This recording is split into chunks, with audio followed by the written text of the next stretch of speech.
Welcome to వైద్యం ఆరోగ్యం. ఇవాల్టి వైద్యం ఆరోగ్యంలో ఐఓఏ అంటే ఏంటి, సంతానలేమి సమస్యలకు సంబంధించి ఎలాంటి లేటెస్ట్ ట్రీట్మెంట్స్ అందుబాటులో ఉన్నాయో మనకు వివరించడానికి 49 హాస్పిటల్స్ నుంచి డాక్టర్ మైత్రేయి గారు మన స్టూడియోలో ఉన్నారు. వారిని అడిగి మరిన్ని విషయాలు తెలుసుకుందాం. Hello ma'am, welcome to our studio. Thank you. So marriage అయిన ఎంత కాలానికి ఈ ఇన్ఫర్టిలిటీ సమస్య ఉందని గుర్తించాలంటారు? ఓకే, నార్మల్గా ఇప్పుడు మ్యారేజ్ అయ్యాక భార్యాభర్త ఒక సంవత్సరం పాటు కలిసి ఉండి ఏ విధమైన కాంట్రసెప్షన్ అనేది వాడకుండా ఎవ్రీ మంత్ అనేది ట్రై చేసిన తర్వాత at the end of 1 year pregnancy అనేది అందకపోతే అప్పుడు సంతానలేమి సమస్య ఉంది అన్నట్టుగా గుర్తిస్తారండి. ఇప్పుడు నార్మల్గా 1 year తర్వాత అరౌండ్ 82 to 85% కపుల్స్ అనేది కన్సీవ్ అయిపోతారు. అదే సెకండ్ ఇయర్ ఎండ్ వరకు వస్తే ఒక 96% వరకు, 92 to 95 వరకు కన్సీవ్ అవుతారు. ఆ రిమైనింగ్ ఏదైతే 5 to 8% ఉన్నారో వాళ్ళల్లో ఏదో ఒక విధమైన ఇబ్బంది ఉంది అన్నట్టు, దానివల్ల వాళ్ళకి సంతానం అనేది అందట్లేదు అన్నట్టుగా అర్థం అనమాట. సో వీళ్ళల్లో మనము ఇవాల్యుయేషన్ అనేది చేసుకోవాల్సి వస్తుందండి. సో అసలు ఫీమేల్ ఇన్ఫర్టిలిటీకి గల కారణాలు ఏంటంటే? ఓకే, ఇప్పుడు ఫీమేల్ ఇన్ఫర్టిలిటీ అంటూ చూసుకుంటే మనము బేసికల్గా ఇవాల్యుయేషన్కి వెళ్తే నార్మల్గా ఎలా అంటే ఏది చూసుకోవాలి అంటే ఆడవాళ్ళల్లో ఏం ఉపయోగపడతాయి, ఫస్ట్ వచ్చేసి అండాశయం, తర్వాత గర్భాశయము, నెక్స్ట్ ట్యూబ్స్. ఈ 3 ఫ్యాక్టర్స్ అనేవి ఎలా ఉన్నాయి అన్నట్టుగా చూసుకోవాలి. అంటే అనటామికల్గా ఇవి మనకి ప్రెగ్నెన్సీ రావడానికి ఉపయోగపడతాయి అన్నమాట. నార్మల్గా ఏమవుతుంది, ఎవ్రీ మంత్ ఆడవాళ్ళకి సైకిల్స్ అనేవి రెగ్యులర్గా ఉన్నప్పుడు అండాశయం నుంచి ఒక ఎగ్ అనేది పెద్దగా అయ్యి రిలీజ్ అవుతుంది. దాన్ని ఓవ్యులేషన్ అంటారు. నెక్స్ట్ ఆ ఓవ్యులేషన్ అయిన తర్వాత అది ట్యూబ్లోకి వెళ్ళాలి. ట్యూబ్ అనేది దాన్ని క్యాచ్ చేసుకోవాలి. తర్వాత భార్యాభర్త ఆ టైంలో కలిసి ఉన్నప్పుడు ఏమవుతుంది, స్పర్మ్స్ అనేవి కింద డిపాజిట్ అవుతాయి. ఆ స్పర్మ్ అనేది గర్భాశయం లోపలికి ట్రావెల్ చేసి ఆ రిలీజ్ అయిన అండంతోని ట్యూబ్లో కలవాలి. ఇలా కలిసిన తర్వాత పిండం అనేది రెడీ అవుతుంది. అంటే చిన్న ఎంబ్రియో అనేది అది మళ్ళీ వచ్చి గర్భాశయంలో అతుక్కుంటే ప్రెగ్నెన్సీ అనేది పాజిటివ్ వస్తుంది. సో ఇక్కడ ఆడవాళ్ళకి ఉపయోగపడే ఆర్గన్స్ ఏంటి, గర్భాశయము, అండాశయాలు, ట్యూబ్స్. ఈ 3 అనేవి బేసికల్గా చాలా ఇంపార్టెంట్ అనమాట. ఇవి కాకుండా కొన్ని హార్మోన్స్ అనేవి ఉపయోగపడతాయి. ఆ హార్మోన్స్ అనేవి ఏంటి అంటే FSH, LH. ఇవి మనకి అండం అనేది పెరిగి విడుదల అవ్వడానికి ఉపయోగపడే హార్మోన్స్. తర్వాత వచ్చేసి థైరాయిడ్, ప్రొలాక్టిన్ అనే హార్మోన్స్. ఈ హార్మోన్స్ కూడా ఏమన్నా ఇర్రెగ్యులర్గానన్నా ఏమన్నా ఉంటే, అంటే మనకి కరెక్ట్ లెవెల్లో లేకపోతే అప్పుడు సైకిల్ ఇర్రెగ్యులారిటీస్ వచ్చే ఛాన్సెస్ అనేవి ఉంటాయి. అలా కూడా మనకి ఇబ్బందులు అనేవి ఫేస్ అవుతారనమాట. సో ఆడవాళ్ళలో ఇవి అనేవి మేజర్గా మనకి ప్రెగ్నెన్సీకి ఉపయోగపడేవి అంటే. సో ఈ ఇన్ఫర్టిలిటీలో పురుషుల పాత్ర ఎంతవరకు ఉంటుందండి? ఓకే, మనము ఇన్ఫర్టిలిటీ అనేది మనం చూసుకుంటే అంటే ఇప్పుడు 100 కపుల్స్ని తీసుకుంటే అరౌండ్ 30%లో ఆడవాళ్ళల్లో ఇబ్బందులు ఉంటాయి, ఇంకొక 30%లో మగవాళ్ళల్లో ఉంటాయి. అండ్ రిమైనింగ్ ఏదైతే ఉన్నారో వాళ్ళల్లో ఏ విధమైన ఇబ్బంది అనేది ఉండకపోవచ్చు. అంటే ఆడవాళ్ళల్లో నార్మల్గానే ఉంటాయి, మగవాళ్ళల్లో కూడా పరీక్షలు చేస్తే నార్మల్గానే ఉంటుంది. బట్ స్టిల్ వాళ్ళకి ప్రెగ్నెన్సీ అనేది అందకపోతే వాళ్ళని కూడా ఆ ఇన్ఫర్టిలిటీ ట్యాగ్ కింద చేస్తారనమాట. దాన్ని అన్ఎక్స్ప్లెయిన్డ్ ఇన్ఫర్టిలిటీ అంటారు. సో మేల్, ఫీమేల్, అన్ఎక్స్ప్లెయిన్డ్ ఇలా 3 రకాలుగా ఉంటాయి. ఆడవాళ్ళల్లో ఎంతైతే ఛాన్స్ మనకి ఇన్ఫర్టిలిటీలో ఉంటుందో ఆల్మోస్ట్ సేమ్ పర్సంటేజ్ అనేది మగవాళ్ళల్లో కూడా ఉంటుందండి. 100 కపుల్స్ని తీసుకుంటే మనకి అరౌండ్ సేమ్గా ఉంటుందన్నమాట. వాళ్ళల్లో కూడా ఇన్ఫర్టిలిటీ ప్రాబ్లం రావడానికి చాలానే కారణాలు అనేవి ఉంటాయండి. సో స్త్రీలలో ఈ ఇన్ఫర్టిలిటీ గల చికిత్స విధానాలు ఏంటండి? ఓకే, దాన్ని ఫస్ట్ మనము చికిత్సకి వెళ్ళే కన్నా ముందు వాళ్ళల్లో ఏమి ప్రాబ్లమ్స్ ఉన్నాయి అన్నట్టుగా మనం చూసుకోవాలండి. అంటే గర్భాశయంలో ఏమన్నా ప్రాబ్లం ఉందా, ట్యూబ్స్ ఏమన్నా ప్రాబ్లం ఉన్నాయా, లేకపోతే అండాశయంలో ఏమన్నా ప్రాబ్లం ఉందా అన్నట్టుగా ఫస్ట్ ఇవాల్యుయేషన్ అనేది చేసుకోవాలి. సో ఇప్పుడు బేసికల్గా ఒక కపుల్ అనేది హాస్పిటల్కి వచ్చారు, ఫస్ట్ టైం ఏ విధమైన టెస్ట్లు అనేది అవ్వలేదు అంటే అప్పుడు వాళ్ళల్లో ఏం చేయాలి అట్లా చూసుకుంటే, ఆడవాళ్ళల్లో ఏం చేస్తామంటే ఫస్ట్ హిస్టరీ అనేది తీసుకుంటాము. అంటే వాళ్ళ సైకిల్స్ అనేవి ఎలా ఉన్నాయి, ఎవ్రీ మంత్ పీరియడ్ అనేది కరెక్ట్గా వస్తుందా, ఎన్ని డేస్ అనేది బ్లీడింగ్ అవుతుంది, అండ్ పీరియడ్ అప్పుడు ఎక్కువగా ఏమన్నా పెయిన్ ఉంటుందా, ఇలాంటివన్నీ తెలుసుకోవాలి. అపార్ట్ ఫ్రమ్ దాట్ వాళ్ళ వెయిట్, హైట్ అనేవి చూసుకోవాలి. ఎందుకు అంటే వెయిట్ అనేది ఓవర్ వెయిట్గా ఉన్నప్పుడు కూడా, అంటే ఒక పర్టిక్యులర్ హైట్కి ఇంత వెయిట్ ఉండాలి అన్నట్టుగా BMI అనేది క్యాల్కులేట్ చేస్తారనమాట. దానికన్నా ఎక్కువగా ఉంటే అప్పుడు వాళ్ళల్లో అండాశయం రిలేటెడ్ సమస్యలు వచ్చే ఛాన్స్ అనేది ఉంటుందన్నమాట. ఒబేసిటీ, దీనివల్ల పీసీఓఎస్ వచ్చే ఛాన్స్ అనేది ఉంటుంది. అందుకు ఆడవాళ్ళల్లో వెయిట్ అనేది కూడా చాలా ఇంపార్టెంట్. నెక్స్ట్ వెయిట్ అనేది మగవాళ్ళల్లో కూడా ఇంపార్టెంట్ అండి. ఎందుకంటే ఓవర్ వెయిట్ ఇది అయినప్పుడు వాళ్ళ బాడీలో కూడా ఆండ్రోజన్ నుంచి ఈస్ట్రోజన్ కన్వర్ట్ అయ్యే ఛాన్స్ అనేది ఉంటుందన్నమాట. ఇలా అయినప్పుడు వాళ్ళ స్పర్మ్ కౌంట్ కూడా ఎఫెక్ట్ అయ్యే ఛాన్స్ అనేది ఉంటుంది. అందుకు వెయిట్ అనేది మనకి సంతానం ట్రై చేస్తుంటే అప్పుడు వెయిట్ అనేది ఆడవాళ్ళకి మగవాళ్ళకి చాలా ఇంపార్టెంట్, ఆ లిమిట్లో ఉండడము అనేది. సో ఆడవాళ్ళకి టెస్ట్లు అనేది చూసుకుంటే ఒక స్కాన్ అనేది బేసిక్ 2D అల్ట్రాసౌండ్ అనేది చేస్తే గర్భాశయము అండాశయాలు ఎలా ఉన్నాయి అన్నట్టుగా చూస్తాము. అంటే గర్భాశయంలో ఏమన్నా సమస్య ఉందా, ఏ విధమైన సమస్య, గర్భాశయం ఏమన్నా సైజ్ చిన్నగా ఉందా, లేకపోతే ఏమైనా 2 భాగాలుగా చీలిపోయి ఉందా, లోపల ఏదైనా పొర అడ్డుందా, సెప్టమ్ అనేది అంటామన్నమాట దాన్ని, అలా ఏమైనా ఉందా, ఇలాంటి ఫ్యాక్టర్స్. ఇంకొకటి ఏంటి అంటే గర్భాశయంలో గడ్డలు ఏమన్నా ఉన్నాయా, దాన్ని ఫైబ్రాయిడ్స్ అంటారు. ఉంటే ఎటు సైడ్ ఉన్నాయి, మనకు సంతానం కలగడానికి ఏమన్నా అవి ఇబ్బంది అనేది కలిగిస్తాయా, ఇలాంటివన్నీ రూల్ అవుట్ చేసుకోవాలన్నమాట. తర్వాత అండాశయంకి వచ్చేసి ఆడవాళ్ళకి ఈ అండాశయంకి చాలా దగ్గర రిలేషన్. ఎందుకంటే ఏజ్ అనేది పెరుగుతుంటే అండాశయంలో రిజర్వ్ అనేది తగ్గుతుందన్నమాట. అందుకు ఏజ్ అనేది ఫర్టిలిటీ పాయింట్ ఆఫ్ వ్యూలో చాలా ఇంపార్టెంట్ అండి. ఎప్పుడైతే ఆడవాళ్ళు 32, 33 దాటేస్తారో ఈ అండాశయంలో ఉండే రిజర్వ్ అనేది గ్రాడ్యువల్గా తగ్గుతూ వస్తుందన్నమాట. ఇలా తగ్గుతూ వచ్చి అది ఫైనల్గా చాలా తక్కువగా అయిపోయి మెనోపాజ్ స్టేజ్కి వచ్చేస్తుంది. సో ఇప్పుడు ప్రెగ్నెన్సీ రావడానికి ఆ రిజర్వ్ అనేది చాలా ఇంపార్టెంట్. దాన్ని తెలుసుకోవడానికి ఆ స్కాన్లో అయినా చూడొచ్చు. అది కోరిలేట్ చేసుకోవడానికి ఒక బ్లడ్ టెస్ట్ ఉంటుందండి, ఏఎంహెచ్ అని. ఆ ఏఎంహెచ్ చేసుకుంటే రిజర్వ్ ఎలా ఉంది అన్నట్టుగా చూసుకోవచ్చు. నెక్స్ట్ ఫ్యాక్టర్ అనేది ఆడవాళ్ళల్లో ట్యూబ్స్ అనేవి ఓపెన్ ఉన్నాయా లేదా, ఇది చూడడానికి కూడా ఒక టెస్ట్ హెచ్ఎస్జి అని ఉంటుంది. ఇది నార్మల్గా డేట్ వచ్చిన 7th or 8th డే చేసే టెస్ట్ అనమాట. ఆ 7th డే అనేది ఎలా క్యాల్కులేట్ చేస్తాము, పీరియడ్ అనేది ఈ రోజు వస్తే ఆ రోజు డే 1 అన్నట్టుగా కన్సిడర్ చేయాలి. అలా లెక్క పెట్టుకుంటూ పోయి 7వ రోజు ఆర్ 8వ రోజు ఈ హెచ్ఎస్జి టెస్ట్ అనేది చేసుకోవాలి. అది హెచ్ఎస్జి అంటే ఏంటి అంటే డై అనేది కింద నుంచి పాస్ చేసిన తర్వాత పొట్టది ఎక్స్రే అనేది తీసుకుంటారు. ఇలా ఎక్స్రేలో మనకి గర్భాశయంతో పాటు ట్యూబ్స్ కూడా కనిపిస్తాయి. ట్యూబ్స్ ఓపెన్ ఉన్నాయా, దాంట్లో నుంచి ఆ డై అనేది స్పిల్ అయిందా లేదా అనేది చూసుకోవచ్చు. సో ఇలా బేసికల్గా ఇది అనేది ఇవాల్యుయేషన్ అయిపోతుంది. తర్వాత ఆడవాళ్ళకి హార్మోన్ టెస్ట్లు అనేవి పీరియడ్ 5వ రోజు లోపల చేసుకునే టెస్ట్లు అనమాట, ఎఫ్ఎస్హెచ్, ఎల్హెచ్ అనేవి. అదే థైరాయిడ్, ప్రొలాక్టిన్ అయితే ఇర్రెస్పెక్టివ్ ఆఫ్ పీరియడ్ ఎప్పుడైనా చేసుకోవచ్చు. సో ఇవన్నీ అయిన తర్వాత ఎక్కడ సమస్య ఉంది అన్నట్టుగా చూసుకొని దానికి ఏ విధమైన ట్రీట్మెంట్ అవుతుంది అన్నట్టుగా డిసైడ్ చేస్తామండి. కాలర్ ఉన్నారు మ్యామ్, నాగమణి గారు ఖమ్మం నుంచి కాల్ చేస్తున్నారు. నమస్తే అండి. నమస్తే మేడం, నా పేరు నాగమణి మేడం. మాట్లాడండి, డాక్టర్ గారు ఉన్నారు. అయితే నమస్తే మేడం. నమస్తే అండి, చెప్పండి. నా పేరు నాగమణి మేడం. నాకు 10 years అవుతుంది మ్యారేజ్ అయ్యి. బాబు 6 years బాబున్నాడు మేడం. ఓకే అండి. అయితే పీసీఓడి ప్రాబ్లం ఉంది. ఈ మధ్య నేను మెడిసిన్ కూడా వాడాను 3 months నుంచి. ఓకే. అయితే మా ఎగ్ క్వాలిటీ అన్ని బాగానే ఉన్నాయి. ఈ మంత్ అయితే 2 eggs రిలీజ్ అయ్యాయి కూడా, కానీ కన్సీవ్ అవ్వలేదు. పీరియడ్ వచ్చింది. ఓకే. మా సార్ ఈ మధ్యనే కోవిడ్ వ్యాక్సినేషన్ తీసుకున్నారు, దానివల్ల ఏమైనా కన్సీవ్ అవ్వలేదు అంటారా, అదొక డౌట్ అండి. ఓకే. అండ్ మీది ట్యూబ్ టెస్ట్ అది అయిపోయిందా అండి? అన్ని నార్మల్గా ఉన్నాయి మేడం. ఓకే. అండ్ కణాల పరీక్ష కూడా అయిపోయిందా? కణాలు కూడా అన్ని బాగానే ఉన్నాయి మేడం. మా సార్కి ఆయన కూడా మెడిసిన్ వాడారు, కానీ కన్సీవ్ అవ్వట్లేదు. ఓకే. మీ ఏజ్ ఎంత అండి? నాది 30 years madam. 30 years. Okay. Okay అండి. ఓకే అండి. నార్మల్గా మీ కేస్ని ఏమంటారు అంటే సెకండరీ ఇన్ఫర్టిలిటీ అన్నట్టుగా అంటారనమాట. అంటే ఆల్రెడీ ఒకసారి సంతానం అనేది అయిన తర్వాత అది ఏ విధంగానన్నా ఉండొచ్చు. అంటే డెలివరీ అయిపోయి బేబీ ఉన్నా కానీ, లేకపోతే ప్రెగ్నెన్సీ వచ్చి అబార్షన్ అయినా కానీ, ఇట్లా అయిన తర్వాత నెక్స్ట్ ప్రెగ్నెన్సీ అనేది మళ్ళీ రావడానికి ఇబ్బందులు అనేది ఫేస్ చేస్తే అలాంటి కండిషన్ని సెకండరీ ఇన్ఫర్టిలిటీ అంటారు. సో మీరు టెస్ట్లు అన్నీ చేయించుకున్నారండి, అవన్నీ బాగానే ఉన్నాయి అంటున్నారు. అండ్ పీసీఓడి సమస్య ఒకటి ఉంది అన్నట్టుగా. ఇట్లా ఉంటే ఏమవుతుంది అంటే ఎగ్ డెవలప్ అయ్యి రిలీజ్ అయ్యే దగ్గర ఇబ్బందులు అనేవి ఫేస్ అవుతారు. కానీ మీ విషయంలో ఆల్రెడీ మీరు మెడికేషన్ అనేది వాడిన తర్వాత ఎగ్ అనేది కూడా రిలీజ్ అయ్యింది అన్నారు. సో ప్రాబ్లం అనేది ఏమీ కనిపించట్లేదండి. అండ్ మీ హస్బెండ్ కౌంట్ కూడా బాగుంది అంటున్నారు. కాబట్టి దాన్ని మనం ఏమంటామంటే అన్ఎక్స్ప్లెయిన్డ్ ఇన్ఫర్టిలిటీ అంటాము.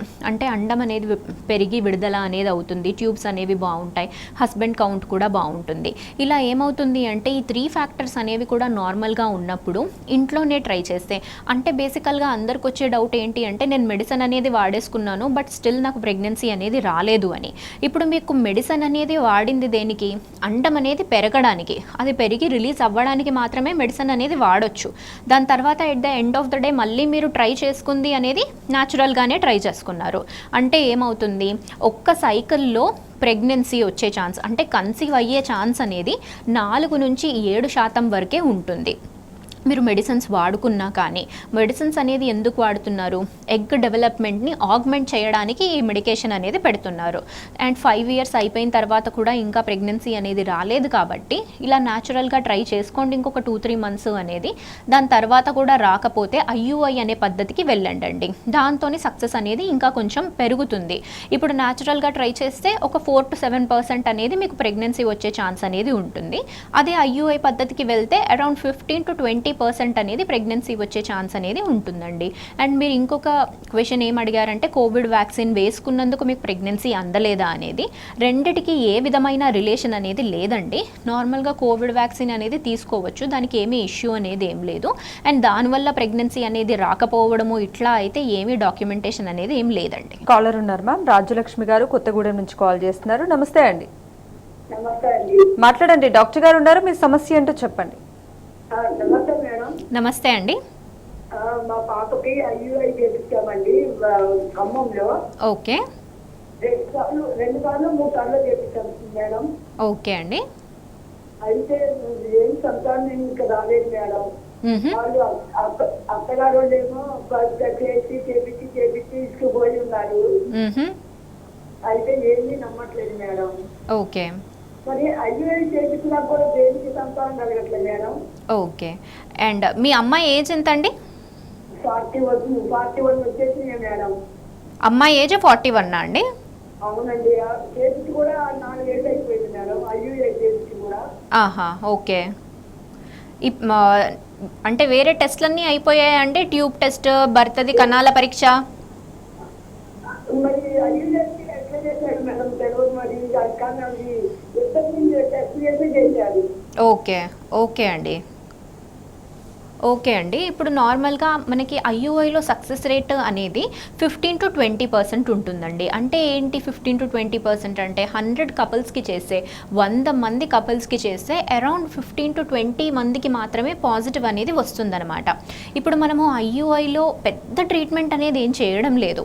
IUIలో జరిగే పద్ధతి అంటూ ఏంటి, నార్మల్గా మీకు అండం అనేది పెరగడానికి ట్రీట్మెంట్ అనేది ఉంటుందన్నమాట. అంటే ట్యాబ్లెట్ విధంగా, ఇంజెక్షన్ విధంగా అట్లా ఇచ్చేసి అది రిలీజ్ అయ్యే టైంకి భర్త శాంపిల్ అనేది తీసుకొని అది ప్రాసెస్ చేసి గర్భాశయం లోపల వరకు ఆ శాంపిల్ అనేది డ్రాప్ చేస్తారు. నెక్స్ట్ ఏం అవ్వాలి, అండాశయం నుంచి అండం అనేది దానంతలు అదే విడుదల అవ్వాలి. నెక్స్ట్ ఈ కణం వెళ్ళి ఆ అండంతోని ట్యూబ్లో కలవాలి. ఇదంతా న్యాచురల్గా లోపల అదే జరగాలన్నమాట, దానంతలా అదే జరగాలి. అందుకు ఇదంతా జరుగుతుందా లేదా అని మనకి చూడడానికి బేసికల్గా ఏ విధమైన టెస్ట్ కూడా ఉండదు. ఓన్లీ మనం చేయగలిగేది ఏంటి, ఆ శాంపిల్ తీసుకెళ్ళి లోపల డ్రాప్ చేయడము, దాని తర్వాత ఆ కణం వెళ్ళి అండంతోని కలవాలి. సో ఇంకొక ఫ్యాక్టర్ మీ కేసులో ఏం కనిపిస్తుంది అంటే ఏజ్ అండి. నార్మల్గా 41 అంటున్నారు ఇప్పుడు. అంటే IUI జరిగిన టైంలో ఒక 36, 37 అలా ఉండొచ్చు ఏజ్ అనేది. ఏజ్ అనేది కూడా ఇంక్రీజ్ అయింది కదండి. అప్పుడు ఏమవుతుంది అంటే అండాశయం నుంచి అండాశయంలో ఉన్న రిజర్వ్ అనేది తగ్గుతూ వస్తుందన్నమాట.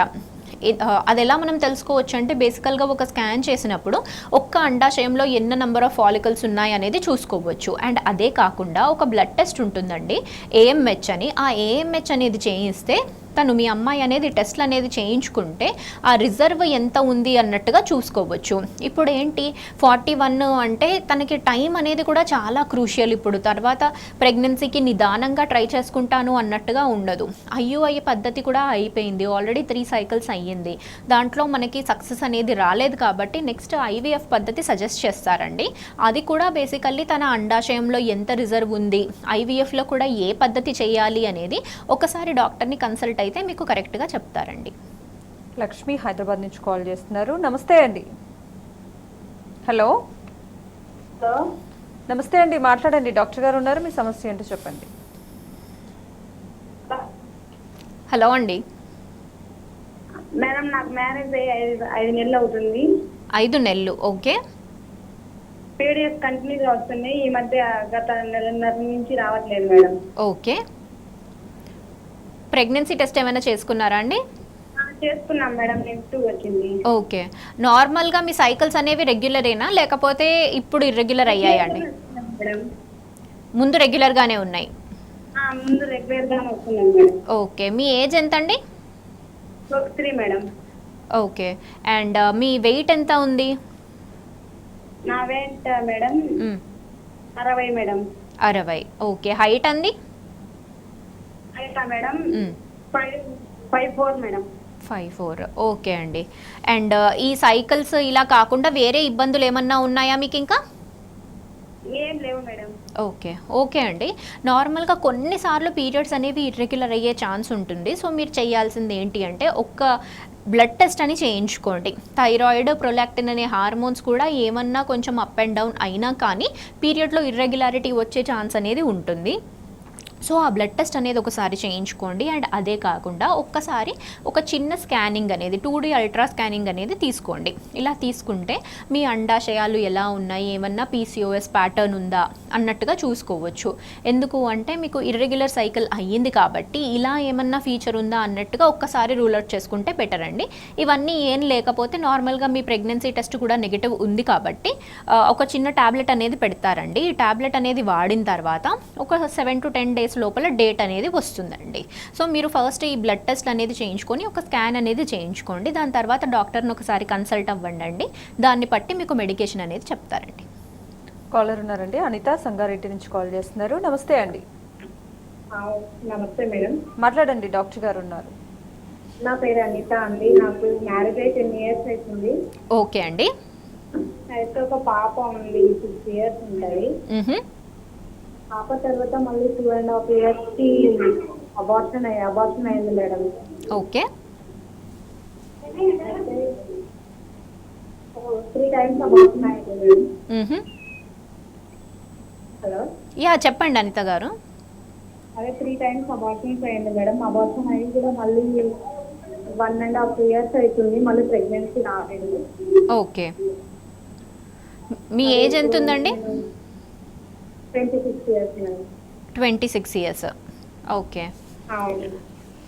వేరే టెస్ట్లు ఏమైనా చేయించుకున్నారా అండి? ట్యూబ్ టెస్ట్ అని, మీ హస్బెండ్ కణాల పరీక్ష అని, ఇవేమన్నా అయ్యాయా టెస్ట్లో? అన్నీ చేయించుకున్నాం మేడం. ట్యూబ్ టెస్ట్ అయిపోయిందా? అబార్షన్ అయిన తర్వాత అయిందా అండి? అన్ని టెస్ట్లు అంటే అబార్షన్ అయిన తర్వాతనే చేశారండి అన్ని. ఓకే. ఓకే అండి. బాగానే ఉంది. మళ్ళీ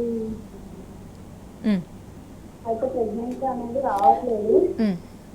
ఇంకొకటి మీది ఏమన్నా మేనరికం సంబంధమా అండి? లేదు లేదు మేడం. దూరమే. ఓకే. ఓకే అండి. ఓకే. ఓకే అండి. నార్మల్గా ఇలా ప్రెగ్నెన్సీ అనేది అబార్షన్స్ అంటే 3 times అబార్షన్ అయ్యింది కాబట్టి అదేమన్నా ఉందా అన్నట్టుగా చూసుకోవాలి. నార్మల్గా వితిన్ 3 months, ఫస్ట్ 3 monthsలో అబార్షన్ అయ్యింది అంటే మేజర్గా క్రోమోజోమల్ అబ్నార్మాలిటీ ఏమన్నా బేబీలో ఉండే అబార్షన్ అయ్యే ఛాన్స్ అనేది కొంచెం ఎక్కువ సైడ్ ఉంటుందన్నమాట. సో ఆ అబార్షన్ అయినప్పుడు ప్రోడక్ట్స్ ఏమన్నా టెస్ట్కి పంపించి ఉంటే దాంట్లో ఆ క్రోమోజోమల్ అబ్నార్మాలిటీ ఏమన్నా ఉందా అన్నట్టుగా రూల్ అవుట్ చేసుకునేవారు. కానీ ఆల్రెడీ అయిపోయింది కాబట్టి అండ్ టెస్ట్లు అన్నీ అయిపోయాయి అంటున్నారు. కాకపోతే మీరు చూసుకోవాల్సింది ఏంటి అంటే ట్యూబ్ టెస్ట్ అనేది అయ్యిందా లేదా ఒకసారి జాగ్రత్తగా చూసుకోండి. అబార్షన్స్ అనేవి అయిన తర్వాత ట్యూబ్స్ అనేవి బ్లాక్ అయ్యే ఛాన్స్ అనేది హయ్యర్ సైడ్ ఉంటుంది. అందుకు ఆ ట్యూబ్ టెస్ట్ అంటే ఏంటి, స్కానింగ్ అనేది వేరు, ట్యూబ్ టెస్ట్ అనేది వేరండి. ఎందుకంటే యూజువల్గా ఇంటర్నల్ స్కాన్, ట్రాన్స్వెజైనల్ స్కాన్ చేసినప్పుడు కూడా చాలామంది తెలియని వాళ్ళు అది ట్యూబ్ టెస్ట్ అయిపోయింది అనుకుంటుంటారు. అట్లా కాదు, మీకు ట్యూబ్ టెస్ట్ అనేది 2 విధాలుగా చేయొచ్చు. త్రూ స్కాన్ గైడెడ్ ఒకటి ఉంటుంది, ఇంకొకటి ఏమో HSG అనేది. HSGలో మీకు కింది నుంచి డై అనేది పాస్ చేసి పొట్టది ఎక్స్రే తీసుకుంటారు. ఆ టెస్ట్ ఏమన్నా అయ్యిందా మీకు, లేకపోతే కింద నుంచి సెలైన్ అనేది పాస్ చేసి ఆ సెలైన్ అనేది మీకు ట్యూబ్స్లో నుంచి వచ్చిందా లేదా అన్నట్టుగా స్కాన్లో చూసుకుంటారు. ఈ 2 టెస్ట్లలో ఏదైనా ఒకటి మీకు అయ్యిందా లేదా అనేది చూసుకోండి. అంటే అది కూడా అబార్షన్ అయిన తర్వాత ఈ 1.5 year లోపల. నెక్స్ట్ ఇంకొకటి హస్బెండ్ కణాల పరీక్ష కూడా చేయించాలి. అండ్ హస్బెండ్ కణాల పరీక్షలోనే ఇంకొకటి DNA ఫ్రాగ్మెంటేషన్ టెస్ట్ అనేది ఉంటుంది. వాళ్ళల్లో DNA ఫ్రాగ్మెంటేషన్ అనేది కూడా ఏమన్నా హయ్యర్ సైడ్ ఉంటే అబార్షన్స్ అయ్యే ఛాన్స్ అనేది ఉంటుందన్నమాట. సో ఈ 2 టెస్ట్లు అనేది చేయించుకోండి. ఇవి అయిన తర్వాత ఇంకా మళ్ళీ ఇప్పుడు ఏజ్ అనేది అవుతుంది కాబట్టి న్యాచురల్గానే అనేది కూడా ట్రై చేయకుండా, అంటే లైక్ 1.5 year అయింది, ఆల్రెడీ 3 అబార్షన్స్ అయ్యాయి దానికన్నా ముందు. సో ఐయుఐ పద్ధతి ఏమన్నా ట్రై చేయండి అండి. ఇది చిన్న పద్ధతి అండ్ అంత కంబర్సమ్ కూడా ఉండదు కాబట్టి ఫస్ట్ చిన్న పద్ధతి ద్వారా ట్రై చేయండి. నెక్స్ట్ దాంట్లో సక్సెస్ అయ్యే ఛాన్స్ అనేది హయ్యర్ సైడే ఉంటుందండి. కాలర్ ఉన్నారండి, బాబు గారు ఖమ్మం నుంచి కాల్ చేస్తున్నారు. నమస్తే అండి. హలో, మాట్లాడండి, డాక్టర్ గారు ఉన్నారు, మీ సమస్య అంటే చెప్పండి. బాబు అండి, నమస్తే అండి. ఖమ్మం నుంచి అండి. నమస్తే అండి, చెప్పండి. మేడం గారు, మా మిసెస్ కి 2 పాపలు అండి మాకు. ఓకే. 2 పాపలు, తర్వాత 2 అబార్షన్ అయిన తర్వాత 2 బాబులు పుట్టారు టాబ్లెట్ వాడక. ఓకే. అయితే కటింగ్ చేయించాం మేడం. ఆహా. అయితే ఇప్పుడు మాకు బాబు కావాలనుకుంటానండి, మళ్ళీ ఆ అవకాశం ఉంటుంది మేడం. ఓకే. మాకు బాబు కావాలనుకుంటున్నాను మేడం, మాకు ఆ అవకాశం ఉంటుందా మేడం? గర్భం ఓకే. ఓకే అండి. నార్మల్గా ట్యూబెక్టమీ అనేది అయిపోయిన తర్వాత మళ్ళీ పిల్లలు పుట్టాలి అంటే 2 పద్ధతులు అనేవి ఉంటాయండి. అదేంటి అంటే ట్యూబల్ రీకెనలైజేషన్ అనేది. నెక్స్ట్ ఇంకొకటి పద్ధతి ఏంటి అంటే ఐవీఎఫ్ అనేది. ట్యూబల్ రీకెనలైజేషన్లో ఏం చేస్తారంటే ఆల్రెడీ కట్ చేసిన ట్యూబ్స్ని ఆ పార్ట్ అనేది క్లియర్ చేసేసి ఆ మిగతా ఏదైతే పార్ట్స్ ఉన్నాయో దాన్ని కలిపి స్టిచ్ చేస్తారనమాట. ఇలా స్టిచ్ చేసిన తర్వాత హెచ్ఎస్జీ అనే టెస్ట్ చేస్తే ఆ ట్యూబ్ ఓపెన్ ఉందా లేదా అన్నట్టుగా తెలుస్తుంది. సో ఈ పద్ధతి అనేది ఒకటండి. అండ్ ఇది కాకుండా వేరే పద్ధతి ఏంటి అంటే ఐవీఎఫ్ పద్ధతి అనేది. ఐవీఎఫ్లో ఏంటి అంటే ట్యూబ్స్ అనేది ఇప్పుడు మనకి రీకెనలైజేషన్లో ఓపెన్ అయ్యే ఛాన్స్ అనేది 50% ఉంటుందన్నమాట. ఇలా కాకుండా ఐవీఎఫ్ పద్ధతి ద్వారా వెళ్తే ట్యూబ్స్ ఉపయోగం అనేది అక్కడ మనకు ఉండదు.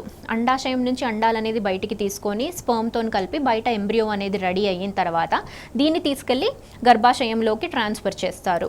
సో అక్కడ ఆ ఎంబ్రియో అనేది అతుక్కోవాలి. కాకపోతే మీ క్వశ్చన్ ఏంటి అంటే ఆల్రెడీ 2 పాపలు ఉన్నారు, మళ్ళీ బాబుకి అవకాశం ఉందా అనేది. అట్లా మన దగ్గర అనేది ఉండదండి. ఇప్పుడు నార్మల్గా ఐవీఎఫ్ పద్ధతి ద్వారా ప్రెగ్నెన్సీ అనేది తెచ్చే అవకాశం అనేది ఉంటుంది, కానీ పాపే పుడతారు బాబే పుడతారు అన్నట్టుగా మాత్రము ఉండదండి. ప్రెగ్నెన్సీ అయితే వచ్చే అవకాశం ఉంటుంది, బట్ దాని రిజల్ట్ అనేది మనకి తెలియదండి. సో మీరు కంపల్సరీగా బాబే పుట్టాలి అనుకుంటే ఏ పద్ధతి అనేది ఉండదండి. కాలర్ ఉన్నారండి, వనిత గారు కరీంనగర్ నుంచి కాల్ చేస్తున్నారు. నమస్తే అండి. నమస్కారం అండి. మాట్లాడండి, డాక్టర్ గారు ఉన్నారు. హలో అండి.